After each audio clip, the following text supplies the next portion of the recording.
கோயம்புத்தூர் மாவட்டம் பீளமேடு பகுதியில் பாஜகவின் அலுவலகத்தை மத்திய உள்துறை அமைச்சர் அமித் ஷா திறந்து வைத்து வருகிறார். கூடுதல் தகவல்களை தருகிறார் எமது செய்தியாளர் நேசராஜ். வணக்கம், விவரங்கள் என்ன?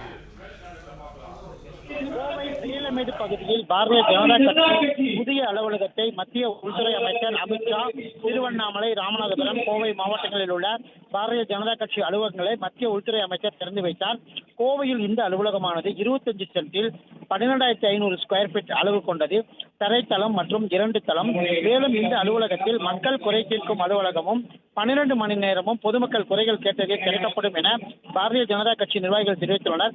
இந்த நிகழ்ச்சியில் மத்திய இணையமைச்சர் எல் முருகன், பிஜேபி மாநில தலைவர் அண்ணாமலை, முன்னாள் ஆளுநர் தமிழிசை சவுந்தரராஜன், மூத்த தலைவர் எச் ராஜா, தெற்கு சட்டமன்ற உறுப்பினர் வானதி சீனிவாசன், நயினார் நாகேந்திரன் ஆகியோர் கலந்து கொண்டுள்ளனர்.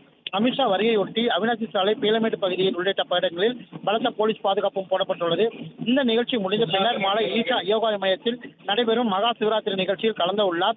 மேலும் குறிப்பாக இந்த நிகழ்ச்சியில் பாரத அன்னை வாழ்க, தமிழ் அன்னை வாழ்க என்ற வாசகங்கள் இருபுறமும் கொண்ட அங்கவசத்திரம் அதனுடைய உடல் முழுவதும் 133 திருக்குறள் அதிகாரங்கள் வழங்கப்படுகிறது.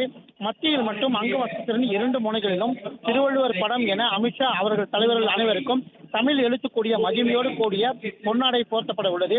அமைச்சர் அவர்களுக்கு கொடுக்கப்பட்ட நினைவு பரிசு அவரது பயணத்தை 247 தமிழ் எழுத்துக்களால் எழுதப்பட்டு கிமு 3ஆம் நூற்றாண்டு தமிழ் எழுத்துக்களின் உடைய வடிவங்களும் எழுதப்பட்டிருக்கிறது. வாய்மை, செங்கோன்மை மற்றும் புகழ் என்று அதிகாரிகளில் இருந்த குரங்களும் இந்த ஆற்றின் உடைய நேர்மை, திறமை மற்றும் மக்கள் நலன் பற்றிய வள்ளுவரின் மேற்கோள்கள் கொண்ட குரல்களும் எழுதப்பட்டுள்ளது குறிப்பிடத்தக்கது.